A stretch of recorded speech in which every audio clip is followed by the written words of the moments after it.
একটা নামাজের কথা জানি, যেহেতু এই নামাজটা বেশিরভাগ পড়ে আলেম উলামাগণ, এই নামাজটা বেশি পড়েন আলেম উলামাগণ। এটা হচ্ছে ইস্তেখারার নামাজ। যখন কেউ কোনো সমস্যায় পড়ে, সমস্যায় থাকে, তখন আলেম উলামাদেরকে বলে হুজুর একটু ইস্তেখারা করবেন। ইস্তেখারা অর্থ কি? ইস্তেখারা অর্থ কল্যাণ, মঙ্গল, উন্নতি, ভালো কিছুর জন্য নামাজ আদায় করার নাম হচ্ছে ইস্তেখারার নামাজ। ইস্তেখারার নামাজ এটা কল্যাণ তালাশ করার জন্য। এটা কেন পড়তে হয়? এখানে লম্বা হাদিস আছে এটার জন্য। ইস্তেখারার নামাজের ব্যাপারে লম্বা হাদিস আছে।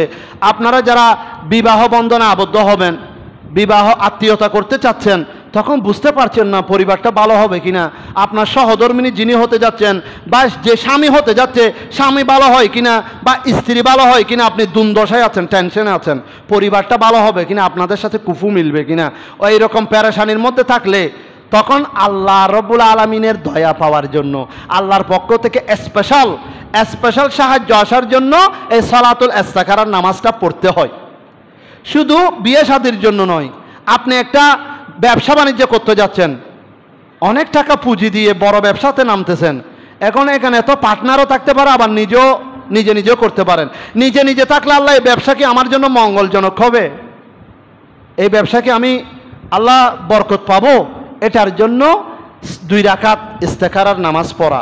এখন রেজাল্ট বলতেছি, ফলাফল বলতেছি, পার্টনার ভালো হবে কিনা, পার্টনার কি আমার জন্য উন্নতির হবে নাকি অবনতির হবে, পার্টনার কি ফরহেজগার হবে, ইমানদার হবে নাকি বাটফার হবে, এগুলি বিভিন্ন আরও বিষয় নিয়ে।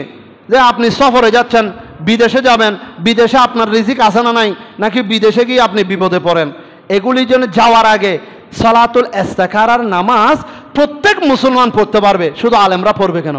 এখন আলেমদেরকে ইস্তেখারা দেখার জন্য শুধু আলেমদেরকে বলে, আর কেউ লাগাতার 3-4 দিন পড়বেন, পরে ঘুমিয়ে যাবেন, উজু কালাম সহ ঘুমিয়ে যাবেন।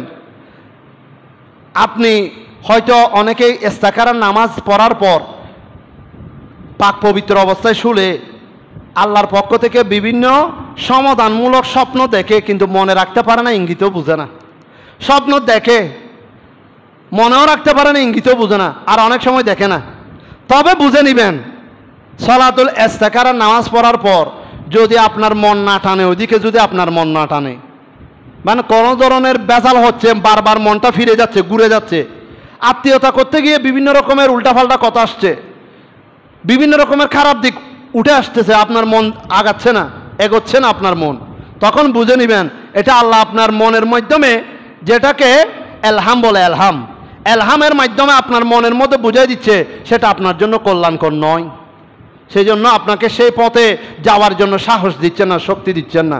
প্রিয় হাজিরিন, এই সালাতুল ইস্তেখারার নামাজের যে কত বরকত, এটা সাধারণ মানুষ বুঝে না বলে পড়ে না। আলেম উলামাদের মাধ্যমে পড়ায়, এবং আলেম উলামারা ইস্তেখারা করার পর স্বপ্ন দেখলে আবার স্বপ্নের তাবিরের কিতাবও তালাশ করে। তো তবে আপনি যদি করতে থাকেন, একটা জিনিস বারবার করতে থাকেন, এক সময় গিয়ে আপনার সামনে সেটা একদম দিবালোকের মতো পরিষ্কার হয়ে যাবে, সেটা সম্পর্কে আপনি অভিজ্ঞ হয়ে যাবেন, মাহের হয়ে যাবেন। এখন আপনি এর দ্বারে কাছেও নাই, এটা পড়েনও না, এটাকে ভয় পান বা এটাকে গুরুত্ব দেন না, তাহলে এটার প্রতিফল আপনি পাবেন না। এভাবে আমার রসুল আকরাম সাল্লাল্লাহু তাআলা আলাইহি সাল্লাম বলে দিয়েছেন, যারা পরকালের ভয় অন্তরে রাখে এবং সব সময় আল্লাহর সাহায্য কামনা করতে চায়, তারা যেন রাতে ঘুমানোর আগে, যখন ঘুমাবে, পাক পবিত্র অবস্থায় সালাতুল ইস্তেখারার নামাজ আদায় করে যেন ঘুমান। এই নামাজের নিয়তটা বলে দিচ্ছি। নাওয়াইতু আন উসাল্লি লিল্লাহি তাআলা রাকাআতাই সালাতিল ইস্তেখারা সুন্নত রাসূলিল্লাহি তাআলা মুতাওয়াজ্জিহান ইলা জিহাতিল কাবাতিশ শরীফাতি, আল্লাহু আকবার। এখানে এতটুকুতে আজকে রাখছি।